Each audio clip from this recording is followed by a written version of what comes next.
The London Top Show is sponsored by खाता book. Business हुआ easy. मैं बाद में दे दूं? देखिए, अब इनका शर्माने का दवा तो कोई है नहीं, लेकिन उधार वापस लाने का फार्मूला है। क्या? कैसे? खाता बुक डाउनलोड करिए, ये उधारी का रिमाइंडर भेजे और उधारी वापस लाए फटाफट। माथुर के पैसे आ गए। खाता बुक, बिजनेस हुआ इजी।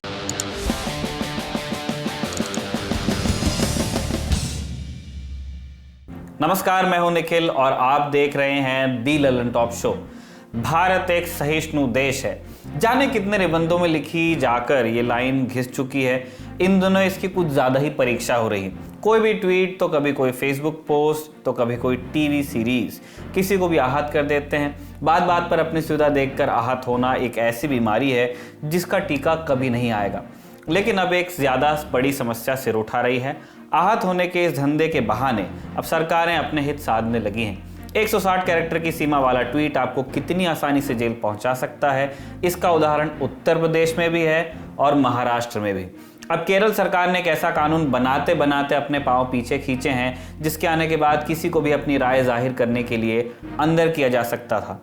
ऐसा इसीलिए था क्योंकि इस कानून को लिखा ही इतने अस्पष्ट तरीके से गया था, इतनी वेग डेफिनेशंस उसमें रखी गई थी। भद पिटने के बाद एक तो ये कानून वापस हो गया, लेकिन मध्य प्रदेश से खबर आ गई कि नेटफ्लिक्स पर एक सीरीज से क्या नेता और क्या कार्यकर्ता सभी आहत हो गए हैं और अब शुरू हुई है पुलिसिया कार्रवाई। इन दोनों घटनाओं पर तफसील से बात करेंगे आज दिन की बड़ी खबर में, लेकिन पहले आप देखिए ये वीडियो।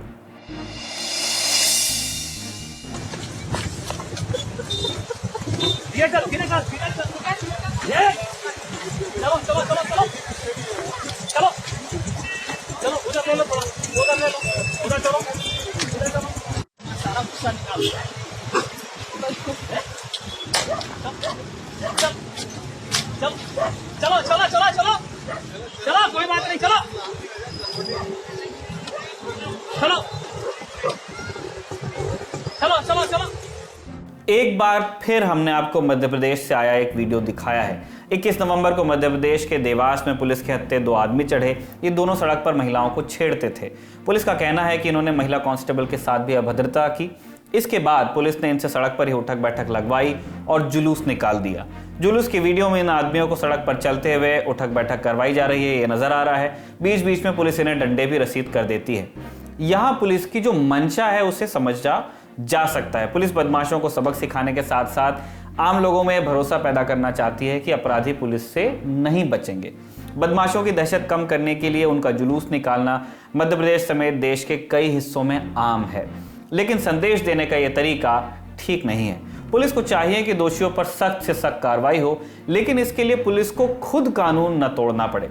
दोषियों को सजा देने का काम अदालत का है। सरेराह किसी को भी पीटने का हक किसी को नहीं है, चाहे वर्दी का रंग कोई भी हो। देवास पुलिस जो करना चाहती है उसका स्वागत है, लेकिन उसके तरीके पर हमें सख्त आपत्ति है, आपको भी होनी चाहिए। अब चलते हैं दिन की सुर्खियों की तरफ। सबसे पहले कोरोना संक्रमण से जुड़े आंकड़े। पिछले 24 घंटों में कोरोना संक्रमण के 44,059 नए मामले सामने आए और पूरे देश में 511 मरीजों की मौत हुई। 41,024 मरीज ठीक भी हुए। इन्हें मिलाकर कुल मामले हो गए हैं 91,39,865। कुल मौतों का आंकड़ा पहुंच गया है 1,33,738 पर और ठीक हुए मरीजों की संख्या है 85,62,641। आप जानते ही हैं कि संक्रमण एक बार फिर सिर उठाता नजर आ रहा है। दिल्ली, हरियाणा, पंजाब, राजस्थान, गुजरात, मध्य प्रदेश और हिमाचल प्रदेश जैसे प्रदेशों में भी पहले से ज्यादा मामले सामने आ रहे हैं। कई राज्यों ने ज्यादा मामले वाले शहरों में नाइट कर्फ्यू के आदेश भी जारी कर दिए हैं, जैसा कि हम आपको बताते रहे हैं। केंद्र ने इससे पहले राजस्थान, गुजरात, हरियाणा और छत्तीसगढ़ में हाई लेवल टीम्स को भेजा था।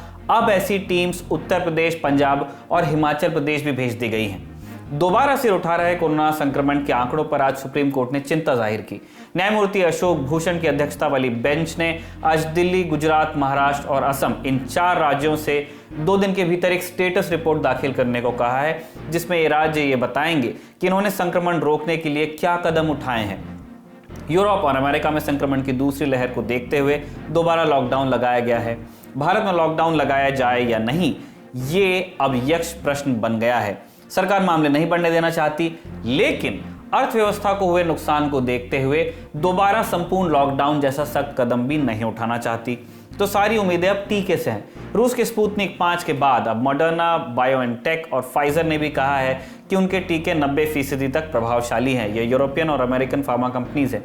23 नवंबर को एक और फार्मा कंपनी ब्रिटेन की एस्ट्राजेनेका ने भी कहा कि उसका टीका 90% तक काम कर रहा है। एस्ट्राजेनेका ऑक्सफोर्ड यूनिवर्सिटी के साथ मिलकर कोरोना के टीके पर काम कर रही है। कंपनी ने, एस्ट्राजेनेका ने, यह दावा ब्राजील और ब्रिटेन में हुए लास्ट स्टेज ट्रायल्स के आधार पर किया है। दूसरी सुर्खी पर चलते हैं। मुंबई से सेलिब्रिटीज पर नशे के आरोप में कार्रवाई थमने का नाम नहीं ले रही है। सुशांत सिंह राजपूत की मौत से शुरू हुआ सिलसिला बॉलीवुड की नामचीन हस्तियों के नाम आने के बाद कुछ देर के लिए थम गया लगता था। तभी खबर आ गई कि कॉमेडियन भारती और उनके पति हर्ष लिम्बाचिया पर एनसीबी यानी नारकोटिक्स कंट्रोल ब्यूरो ने कार्रवाई की है। भारती को 21 नवंबर को गिरफ्तार किया गया था और हर्ष 22 नवंबर को हिरासत में लिए गए। एनसीबी का दावा है कि भारती के घर से गांजा बरामद हुआ है। अधिकारियों ने एस्प्लेनाड अदालत को बताया कि भारती और हर्ष ने गांजा पीने की बात कबूली है। एनसीबी की इस कार्रवाई का सुशांत सिंह राजपूत मामले से कोई संबंध नहीं है। एनसीबी ने ड्रग ट्रैफिकिंग के संबंध में एक शख्स को गिरफ्तार किया था। इससे पूछताछ में भारती और हर्ष का नाम सामने आया था, जिसके बाद इनके ठिकानों पर छापे मारे गए। इस कार्रवाई के दौरान वर्सोवा में हर्ष के प्रोडक्शन हाउस से 65 ग्राम गांजा बरामद हुआ। अंधेरी में हर्ष के घर से 21.5 ग्राम गांजा बरामद हुआ है। साथ ही 1,49,000 रुपए भी मिले हैं, जिनका हिसाब नहीं है। दोनों को अदालत ने 4 दिसंबर तक की न्यायिक हिरासत में भेज दिया था। सोमवार यानी कि आज के दिन भारती और हर्ष को जमानत मिल गई है। तीसरी सुर्खी जुड़ी है नए कृषि कानूनों से, जो केंद्र की भाषा में कृषि सुधार हैं और देश के कुछ किसान गुटों के मुताबिक काले कानून। ये बार बार साबित करने की कोशिश की जाती है कि सिर्फ पंजाब के किसानों को नए कृषि कानूनों से दिक्कत है, क्योंकि वहां की कांग्रेस सरकार किसान गुटों को शह दिए हुए है। इस धारणा की परीक्षा 26 और 27 नवंबर को होने वाली है।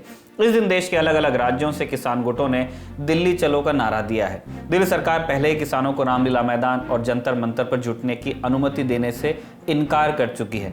पंजाब के 30 किसान गुटों ने भी दिल्ली आने की तैयारी की है। पंजाब में किसान गुटों ने रेल की पटरी पर से धरना हटा लिया है। इसके बाद 23 नवंबर से रेलवे ने सूबे में मालगाड़ियां चलाने का फैसला किया है। अब सारी नजरें इस बात पर हैं कि दिल्ली से सटे हरियाणा और उत्तर प्रदेश की सरकारें दिल्ली की ओर जा रहे इस मार्च से कैसे निपटेंगी। भारतीय किसान यूनियन के 3 गुटों के नेता प्रेस से कह चुके हैं ऑन रिकॉर्ड कि वो दिल्ली आने को लेकर गंभीर हैं और अगर उन्हें रास्ते में रोका गया तो वो जगह पर ही उसी रास्ते पर धरना देने लगेंगे। चौथी सुर्खी जुड़ी है एक नगर पालिका के चुनाव से। इसका जिक्र बुलेटिन में करने की जरूरत इसीलिए पड़ी क्योंकि ये एक त्रिकोणीय मुकाबला होगा और ये 3 प्लेयर्स कौन है वो सुन लीजिए, तब आपको दिलचस्पी आएगी, इंटरेस्ट आएगा। असदुद्दीन ओवैसी की AIMIM, भाजपा और तेलंगाना राष्ट्र समिति TRS। यह ग्रेटर हैदराबाद म्युनिसिपल कॉर्पोरेशन के चुनाव से ऐन पहले तेलंगाना के मुख्यमंत्री के चंद्रशेखर राव, KCR भी उनको कहते हैं, इन्होंने मुफ्त बिजली और पानी का ऐलान कर दिया है। 23 नवंबर को अपनी पार्टी का घोषणा पत्र जारी करते हुए KCR ने ऐलान किया कि ग्रेटर हैदराबाद म्युनिसिपल कॉर्पोरेशन की सीमाओं के भीतर प्रति घर 20,000 लीटर तक पानी के बिल माफ किए जाएंगे। TRS का घोषणा पत्र जारी करते हुए उन्होंने ये भी जोड़ा कि हेयर सलून, लॉन्ड्री समेत नगर निगम की सीमा में व्यापारिक प्रतिष्ठानों को बिजली का बिल नहीं भरना होगा। मार्च से सितंबर के बीच मिनिमम चार्ज माफ कर दिया गया है। इसके अलावा सिनेमा घरों का बिल तब तक के लिए माफ होगा जब तक बिजनेस दोबारा रफ्तार नहीं पकड़ता। KCR ने कहा कि सूबे की दूसरी नगर निगमों में भी ये सुविधाएं आने वाले वक्त में दी जाएंगी। अब इसका कितना फर्क हैदराबाद म्युनिसिपल कॉर्पोरेशन के चुनावों पर पड़ता है, जल्द ही सामने आने वाला है। आखिरी सुर्खी एक दुखद समाचार से जुड़ी हुई है। असम के पूर्व मुख्यमंत्री और वरिष्ठ कांग्रेस नेता तरुण गोगोई का निधन हो गया है। 84 साल के तरुण गोगोई का कई दिनों से गुवाहाटी मेडिकल कॉलेज में इलाज चल रहा था। अगस्त में उन्हें कोरोना होने के बाद अस्पताल में भर्ती कराया गया और वो ठीक भी हो गए थे, लेकिन फिर 2 नवंबर को पोस्ट कोविड कॉम्प्लिकेशंस की वजह से उन्हें फिर भर्ती कराया गया।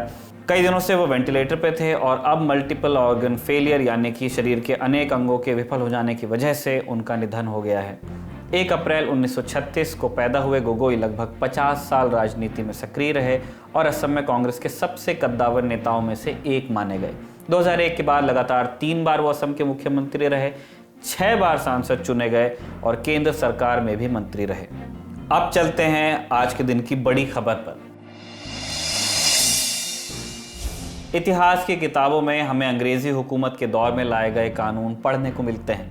वर्नाक्युलर प्रेस एक्ट जैसे कानून, जिन्हें अब हम गैगिंग एक्ट्स के नाम से जानते हैं। गैगिंग एक्ट यानी आवाज घोटने वाले कानून। अंग्रेजी हुकूमत को जब अखबारों से खतरा महसूस हुआ तो पाबंदी वाला एक नया कानून ले आए। ऐसा कानून जिससे अखबारों को बंद कराया जा सकता था, लिखने वालों को चुप कराया जा सकता था, कड़ी सजा का डर दिखाकर। आज हम इन कानूनों को ज्यादती मानते हैं और इन्हें लाने वाली ब्रिटिश सरकार को इतिहास में विलन की तरह देखते हैं। जब देश आज़ाद हुआ तो ब्रिटिश हुकूमत के दौर के ज़्यादातर कानून हट गए। नए भारत में उनकी ज़रूरत भी थोड़ी कम महसूस हुई, लेकिन ये बहुत शुरुआत की बात है। जल्द ही आज़ाद भारत की सरकारों को भी एहसास होने लगा कि मीडिया की आज़ादी हमेशा हुकूमतों के लिए एक तरह की असहजता पैदा करती है, खतरा पैदा करती है, और इसीलिए आज़ाद भारत में भी वक्त वक्त पर कानूनों के जरिए मीडिया को कंट्रोल करने की कोशिश की गई। अभिव्यक्ति की आज़ादी पर पाबंदियां भी लगाई गईं और इस क्रम में नया नाम जुड़ने ही वाला था केरल सरकार का। एक अध्यादेश के जरिए केरल की लेफ्ट गठबंधन सरकार एलडीएफ ने मीडिया को काबू करने या कह लीजिए कि अभिव्यक्ति की आज़ादी कम करने की कोशिश की थी। इस कानून से पिनराई विजयन पीछे हट गए हैं, लेकिन इस कानून और इसके खतरों को समझना ज़रूरी है, क्योंकि देश की कई सरकारें या तो ऐसे कानून लाना चाहती हैं या फिर मौजूदा कानूनों से ही वो काम कर रही हैं जो केरल सरकार का कानून करता। केरल की सरकार ने केरल पुलिस एक्ट में संशोधन का फैसला लिया। राज्यों के कानून में संशोधन आमतौर पर विधानसभा करती है, उसी का अधिकार है। अभी विधानसभा का सत्र चूंकि नहीं चल रहा था तो केरल सरकार ने अध्यादेश के जरिए एक संशोधन करने की ठानी। अध्यादेश से केरल पुलिस एक्ट में संशोधन 118A और जोड़ा जाता। इस कानून में यह प्रावधान था कि अगर कोई व्यक्ति सोशल मीडिया के तमाम प्लेटफॉर्म्स में से किसी पर भी कोई पोस्ट लिखता या किसी को ऐसा संदेश भेजता जो अपमानजनक होता या धमकी भरा होता तो उसे 5 साल की जेल या 10,000 का जुर्माना या कई मामलों में दोनों भी हो सकते थे। 21 नवंबर को ही राज्यपाल आरिफ मोहम्मद खान ने इस अध्यादेश पर हस्ताक्षर कर दिए थे, जिसके बाद ये प्रभावी भी हो गया था और जिसके बाद शुरू हुआ था जोरदार हंगामा। इस अध्यादेश के आर्किटेक्ट बताए जा रहे केरल के मुख्यमंत्री पिनराई विजयन ने दावा किया कि सोशल मीडिया पर लोगों को निशाना बनाकर गाली गलौज करने के मामले बहुत बढ़ रहे हैं, इसीलिए ऐसा कानून जरूरी है। अध्यादेश लाने का ऐलान करते हुए सरकार ने कहा था कि हाईकोर्ट ने भी सोशल मीडिया पर लोगों पर हो रहे हमलों के खिलाफ पुलिस कार्रवाई की बात की थी। सरकार ने भी दलील दी कि अभी फेक प्रोपेगेंडा और नफरती भाषणों के जो मामले बढ़ रहे हैं उन्हें मौजूदा नियमों से नहीं रोका जा सकता, लेकिन इस दलील को ज्यादा भाव मिला नहीं। विपक्षी पार्टियों ने भी बवाल किया। केरल में कांग्रेस विपक्ष में है। विधानसभा में विपक्ष के नेता रमेश चेन्निथाला ने कहा कि इस तरह के कानून से सरकार आलोचना करने वालों को चुप कराना चाहती है। पूर्व केंद्रीय गृह मंत्री पी चिदम्बरम ने लिखा कि वो इस कानून को देखकर चौंक गए हैं। उन्होंने सवाल किया कि क्या सीपीएम के महासचिव सीताराम येचुरी ऐसे कानून का समर्थन करते हैं। पिनराई विजयन को सिर्फ विपक्ष से ही विरोध नहीं झेलना पड़ा। केरल में एलडीएफ की सहयोगी पार्टी सीपीआई ने भी कह दिया कि वो इस कानून का विरोध करती है। पार्टी ने कहा कि पिनराई ये अध्यादेश बिना सीपीआई को भरोसे में लिए ही ले आए। आइए समझे कि पिनराई विजयन के इस अध्यादेश में दिक्कत क्या थी। इस अध्यादेश की एक लाइन है, अंग्रेजी में पढ़ के बताते हैं। Whoever makes, expresses, publishes, or disseminates any matter or subject for threatening, abusing, humiliating, or defaming a person or class of persons, knowing it to be false and that causes injury to the mind, reputation, or property of such person or class of persons or any other person in whom they have interest. इस पूरी अंग्रेजी का मतलब क्या है वो भी जान लीजिए। यानी सोशल मीडिया पर ऐसी कोई टिप्पणी या पोस्ट जिससे कोई आदमी या समूह आहत हो जाता है या अपमान महसूस करता है तो पोस्ट लिखने वाला इस कानून के तहत दोषी होगा। जब पोस्ट की बात हो रही है तो प्रेस इसमें आ जाता है। अब इसमें स्पष्ट नहीं किया गया है कि धमकी देने या अपमान करने का मतलब आखिर क्या लगाया जाएगा। कानून की इसी तरह की अस्पष्ट भाषा को लेकर चिंताएं जताई जा रही थी। इसमें पुलिस को बेहिसाब ताकत मिल जाती और आलोचना में पोस्ट लिखने वालों को डराना धमकाना आसान हो जाता। मिसाल के तौर पर किसी आदमी एक्स के खिलाफ किसी आदमी वाई ने कुछ लिखा जो एक्स को पसंद नहीं आया और वो अपमानित महसूस करता है तो इस कानून के तहत पोस्ट लिखने वाले पर कार्रवाई हो जाती और कार्रवाई में 5 साल तक की जेल भी मिल सकती थी। केरल की सरकार इससे पहले भी एक ऐसा कानून लेकर आई थी। पुलिस एक्ट में ही धारा 118D जोड़ी गई थी। उसके खिलाफ केरल के वकील अनूप कुमारन ने सुप्रीम कोर्ट में एक अपील की और फिर साल 2015 में एक लैंडमार्क जजमेंट में सुप्रीम कोर्ट के जस्टिस जे चेलमेश्वर और जस्टिस RF नरीमन की बेंच ने उस कानून को निरस्त कर दिया था। उसे संविधान के अनुच्छेद 19 में मिलने वाली बोलने की आज़ादी के खिलाफ बताया था। अब केरल सरकार एक दूसरे रास्ते से वैसा ही कानून लेकर आ गई। इस पूरे वाकये में एक अच्छी चीज़ भी हुई। चौतरफा विरोध को देखते हुए केरल सरकार पीछे हटती दिख रही है। केरल के मुख्यमंत्री ने कहा कि इस अध्यादेश को अभी लागू नहीं किया जाएगा, होल्ड पर रखा जाएगा। विधानसभा में व्यापक चर्चा की जाएगी, सभी पार्टियों के सुझाव सुने जाएंगे और फिर जरूरी हुआ तो बदलाव के साथ कानून पास करेंगे। सीपीएम के महासचिव सीताराम येचुरी ने कहा है कि ऑर्डिनेंस पर फिर से विचार किया जाएगा। किसी कानून का आधार ये नहीं होना चाहिए कि एक आदमी के दोष को रोकने के लिए 99 और लोगों के अधिकार छीन लिए जाएं या उन्हें अपने अधिकारों की आजमाइश के खिलाफ डराया जाए। उम्मीद है कि इस कानून पर भी केरल की सरकार और वहां की विधानसभा एक तर्कसंगत फैसला लेगी। इस छोटी जीत पर खुश होइए, लेकिन एक बार ये भी सोचिए कि देश में कितनी सरकारें हैं जिन्होंने पिनरे विजयन की तरह कानून नहीं बनाया लेकिन काम बिल्कुल वही किया। पत्रकार कहीं जा रहे हैं, गिरफ्तार कर लीजिए। पत्रकार मिड डे मील पर खबर कर रहे हैं, गिरफ्तार कर लीजिए। किसी ने चहेते सीएम के खिलाफ कुछ लिख दिया, उसे भी गिरफ्तार कर लीजिए। सुविधानुसार मामलों को तूल दिया जाता है, सवाल किया जाता है और सुविधानुसार रखी जाती है खामोशी। संविधान में बोलने की आज़ादी है, ये पार्टियों को तभी याद आता है जब कोई विपक्षी सरकार कुछ करती है। अपने गिरेबान में झांकने की हिम्मत किसी में नहीं है। अब केरल से चलते हैं मध्य प्रदेश। मध्य प्रदेश की सरकार भी नेटफ्लिक्स की एक सीरीज के सीन से आहत हो गई। राज्य में लव जिहाद का कानून लाने का ऐलान करने के बाद अब सरकार ऐसा कानून भी खोज रही है कि सीरीज के एक सीन में हुए कथित लव जिहाद पर कार्रवाई की जा सके और फिर इसे ये जिम्मा वहां के गृह मंत्री नरोत्तम मिश्रा ने ही संभाला है। नेटफ्लिक्स की एक सीरीज है a suitable boy. Meera Nair ने सीरीज बनाई है और 1993 में इसी नाम से प्रकाशित हुए विक्रम सेठ के एक उपन्यास पर यह सीरीज आधारित है। इसमें ईशान खट्टर और तब्बू लीड रोल्स में हैं। 2 दिन पहले मध्य प्रदेश के रीवा में बीजेपी नेता गौरव तिवारी ने सीरीज का एक सीन ट्विटर पर डाला और लिखा कि इसमें मंदिर के परिसर में 3 बार किसिंग सीन दिखाया गया है। उन्होंने इस सीन के खिलाफ रीवा में एफआईआर दर्ज कराने की बात भी लिखी। इसके अलावा उन्होंने लिखा कि रानी अहिल्याबाई होलकर ने महेश्वर घाट को शिव भक्तों के लिए समर्पित किया। पाषाण युग के हजारों शिवलिंग उसकी पहचान है, पर नेटफ्लिक्स इंडिया इस पावन धारा का उपयोग लव जिहाद को बढ़ावा देने और हिंदू भावनाओं को ठेस पहुंचाने के लिए कर रहा है। आज मैं अपने फोन से नेटफ्लिक्स हटा रहा हूं। मतलब ये कितना नया तरीका खोजा था इन्होंने बॉयकॉट का। खैर, इसके बाद ट्विटर पर बॉयकॉट नेटफ्लिक्स चल पड़ा।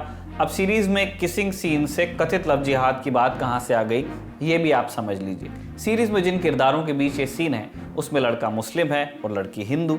इसी बात पर भावनाएं आहत हो गई हैं और ये बात मध्य प्रदेश के गृह मंत्री नरोत्तम मिश्रा को भी बुरी लग गई है। उन्होंने अधिकारियों को निर्देश दिए हैं कि उस सीन को दिखाने के खिलाफ नेटफ्लिक्स पर किस कानून के तहत कार्रवाई हो सकती है ये मालूम किया जाए। दोपहर तक ये खबर आ भी गई कि परीक्षण में उक्त कृत्य से धर्म विशेष की भावनाएं आहत होना प्रथम दृष्टया सही पाया गया है। इस संबंध में थाना सिविल लाइन रीवा में धारा 295A का प्रकरण दर्ज किया जा रहा है। फरियादी गौरव तिवारी के आवेदन पर उक्त प्रकरण नेटफ्लिक्स के पदाधिकारी मोनिका शेरगिल एवं अंबिका खुराना के खिलाफ केस दर्ज किया गया है। ये सूचना जिस भाषा में उसी से आपको पता चल गया होगा कि ये सूचना मध्य प्रदेश शासन के हवाले से ही प्रेस को मिली है। लगता है वो दिन अब चले गए जब खबरों के हिसाब से मध्य प्रदेश को डल टेरिटरी माना जाता था। वहां कुछ होता ही नहीं था, लेकिन अब कितना कुछ हो रहा है। वहां पे काऊ कैबिनेट आ रहा है, काऊ सेस आ रहा है, उस लव जिहाद पर कार्रवाई की बात भी हो रही है जिसका अता पता सरकार को भी नहीं है, फिर भी एनआईए केस चला जाती है।